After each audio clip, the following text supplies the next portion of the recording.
বছরের আগে প্র্যাকটিস করি, যেটা যতটুক শিখছেন সেটা ততটুক আমলে আনার পরে নতুন আর একটা শিখছেন বিদায় সে মানুষগুলো জাতির কাছে মডেল দৃষ্টান্তমূলক মানুষে পরিণত হয়েছে।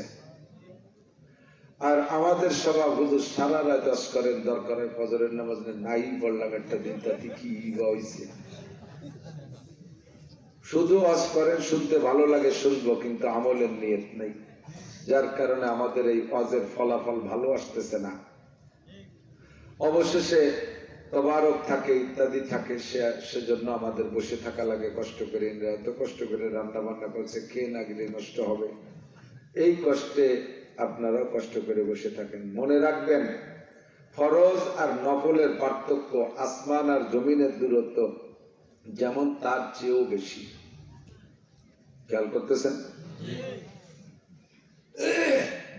ফরজ হলো নিজের সন্তানে আব্বা ডাকার মতো, আর নফল হলো প্রতিবেশী আজে বাজে পোলাপানে আব্বা ডাকার মতো। আমাকে ওই জায়গায় এক লোকের 7 মাইয়ে পর এক ছেলেটা আব্বারে আব্বা কয় না। মাঠে বাপ চাষ করতে গেছে, ভাত নিয়ে গেছে, একটা কিছু কইয়ে দিয়ে হবে না, কি কয়ে ডাকবে? কাতু ধাপ ধাপ ধাপ ধাপ তো কেদারুকে ডাক দিছে, বাপ ফেরছে কয়ে যে ভাত থাকলো, বাপরে আব্বা কয়ে ডাকে। ওই লোক আছে হুজুরির কাছে, বড় হুজুরির কাছে, বলছে হুজুর 7 মেয়ে পরে একটা ছেলে একটা বার যদি আব্বা কয়ে ডাক দিত, কলজেটা ঠান্ডা হয়ে যেত। আপনি একটু বুঝোই কন দিয়ে একটু আব্বা হোক।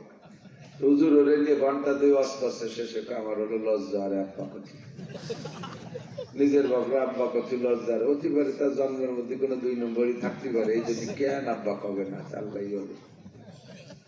এই লোক যদি চেয়ারম্যানকে কয়, চেয়ারম্যান তোমার জন্য কত কষ্ট করছি, শীতের রাত্রে ভোট সাথে যে কত বাড়িতে দাবল খেয়েছি তার ঠিক নাই, তুমি আমার একটু উপকার করো, আমার ছেলেটারে একটু আব্বা কয় দাও। চেয়ারম্যানও বুঝেছে, তাও কয় না, আমার লজ্জারে পারা সম্ভব না। আর একবার না বলতে না বলতে যখন অভ্যাস উল্টো দিক চলে যায়, তখন কিন্তু সাইডে বলানো যায় না, ঠিক না? চেয়ারম্যান মুরব্বীরে কয়, তোমার ওই চিন্তা করা লাগবে না, তোমার ছেলেতে একটা ডাক দিলি তো খুশি হয়ে যেতে, আমি তোমারে একদিনই 1 লক্ষ বার আব্বা ডাক শুনবো। তুমি আগামী শুক্রবারে, কাল তো শুক্রবার, জামা পায়জামা পরে পাগড়ি পুগড়ি বাঁধতে তুমি হাই স্কুলের মাঠে আসবা। এলাকার ভালো তাগলা হ্যান্ডসাম যুবক 1000 দাওয়াত দিয়েছে চেয়ারম্যান, তোরা কালকে আমার ঘন্টা খানিক একটা কাজ করে দিবি, 500 টাকা দেবো, তোরাও সাজিয়ে গুজে আসবি, এক গাছ তসবি নিয়ে আসবি হাতে, কাশি কোদাল কিছু আনা লাগবে না, এক গাছ তসবি নিয়ে। তো তসবি হাতে করে আইসে, 1000 যুবক লাইন দিয়ে দাঁড় করছে, বুড়োরে কইছে তুমি সবাই সামনে যাবা, আর ওই যুবকদেরকে বলে দিল যে তোরাই বুড়ো 2 হাত ধরে কপালে একটা চুমো দিয়ে 100 বার আব্বা কবি। ওরা কয় লাই কি কোন বিপদে ফেলালো, পরের বাপরে আব্বা কওয়া যায়নি। আবার চিন্তা 100 বার আব্বা কবি, ধরো 10 মিনিট না লাগলো, কিন্তু টাকা তো 500, আর আব্বা কলিতে রয়ে যাচ্ছে না। তো যার সামনে যায় সে বুড়োর হাত ধরি 100 বার আব্বা খায়, বুড়ো আসেও না, কান্দেও না, নেতায়ও না, সেনায়ও না, আরো বলদ সাজে গেলে কি করবি বলতে চেয়ারম্যান কোন বেকায়দার মধ্যে ফেলালো। পরে ছেলের আমার আব্বা খায় 100 বার, 1000 জনে যদি 100 বার ওই আব্বা খায়, 1 লক্ষ বার আব্বা খাওয়াইছে না। বুড়োর একটু পরিবর্তন আসে নাই, আরো লজ্জায় মুখ ছোট, যে ওই মাথায় ডাক শুনতে শুনতে চলে গেছে। চেয়ারম্যান ইন্তজাম করছে, না গুল্লি বা কেমন হয়। শেষে যাইয়া শেষ ডাক যখন হয়ে গেছে সিরিয়ালের, ওই সময় ওনার ছেলেটা একটা 3 কোয়ার্টার প্যান্ট পরে, আদা ল্যাংটা, গোবরের মধ্যে দাঁড়াইয়া, গায়ে গতরে ময়লা, একটা ডাক দিছে, আব্বা তুমি এদিকে আসো। 1 লক্ষ আব্বা ডাকে, বুড়োর মুখে হাসি নাই, এই একটা ডাক দিছে ছেলে গোবরের মধ্যে দাঁড়াইয়া, লাগ দিয়ে সেই লেখা জড়ায় ধরিয়া 2 গালে 2 চুমো। বাপ তুই যদি এই ডাকটা আগে দিতি, চেয়ারম্যানের এই লাখখানিক টাকা, কয় লাখ টাকা খরচ হয়েছে? 5 লাখ টাকা খরচ হয়েছে, 50 লাখ টাকা খরচ হয়েছে, কত টাকা খরচ করছে।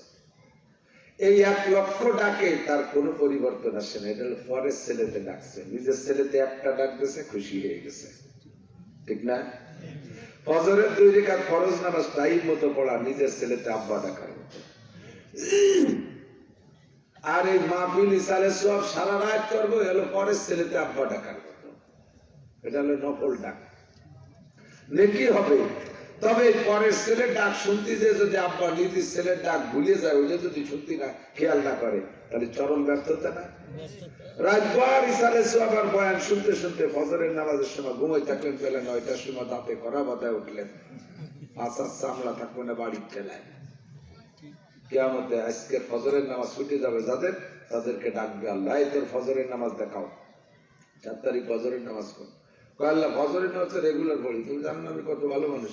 এই সেদিনকে মাহফিল শুনতে যে সর্বনাশটা হয়ে গেছে, এই রাত 2টার সময় ছাড়ছে, তারপরে তোমার খাইয়ে যে শুয়েছে আর উঠতে পারিনি। আমি তো রেগুলার পড়ি। তখন বলবে এই রাত্রে ওয়াজ করছে কিনা, কোন সূরা ওয়াজ করছে, হয়তো যে গোপালগঞ্জ রুজু নাসির সবাই ওয়াজ করছে, ধরবে আমারে এই আনাড়ি, তোরে এই কন্ট্যাক্ট দিয়েছে কিনা, তো নামাজ পড়ানোর কন্ট্যাক্ট দিয়েছে। তুবারায়ে ওয়াসলে করদান আমাদি, তুবারায়ে ওয়াসলে করদান আমাদি, নাই বারায়ে ফসলে করদান আমাদি।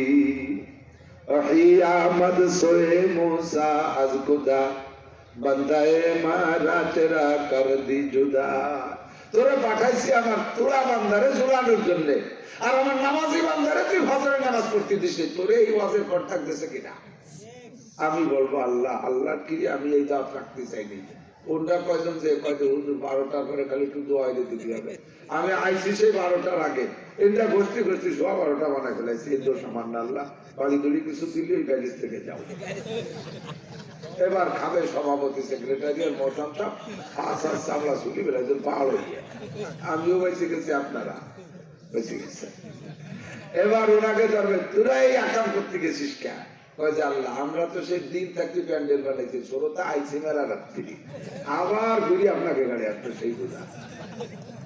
এই জন্য বাড়ি ঘুরি যাতে কেউ না খাই, অল্পের মধ্যে দোয়া হয়ে যাবে, ঠিক আছে না ইনশাআল্লাহ? ওই খেসড়ি পাহারা দিয়ে আওয়াজ আমি করতে পারি না, কারণ হুজুর আর একটু রান্না হইলে হুজুর প্যাকেট করেন আর করেন, আমি ওর মধ্যে নেই। আমি জিন্দেগিতে পার্টির কাছে মুরিদ হতে রাজি না, আমার কাছে মুরিদ হতে হবে। আমি কোরআন হাদিস জানি, আমি কোরআন হাদিস জানি, কতটুকু কাজ করলে উম্মত সময় মতো যে ফজরের নামাজে ঘুমাইতে পারবে, আগে উঠতে পারবে, ফজরের আগে ঘুম হবে, নামাজ হবে। আমি ওই মহাবিপদ দাঁড়িয়ে নিতে পারবো না, তাই মতো ছেড়ে দিতে হবে। যা কিছু করবেন সব আগে রেডি রাখতে হবে। উদু রব্বাকুম তাদাররুআ ওয়া খুফিয়া, কাঁদো তোমার রবের কাছে কেঁদে কেঁদে। হুজুরও বলে গেছেন, আমিও সেই দোয়া মুনাজাত করে শেষ করে দেবো। তার আগে মুক্তাসার কথা, দুনিয়ায় অশান্তি কেউ চায় না, সকলেই শান্তি চায়, চান কিনা? অশান্তি কেউ চায় না। যারা গজল গায় তারা শুনি মাঝে মাঝে, ওরা অশান্তি চায়, আমার পরানটা কাঁপিয়ে ওঠে। জাহান্নাম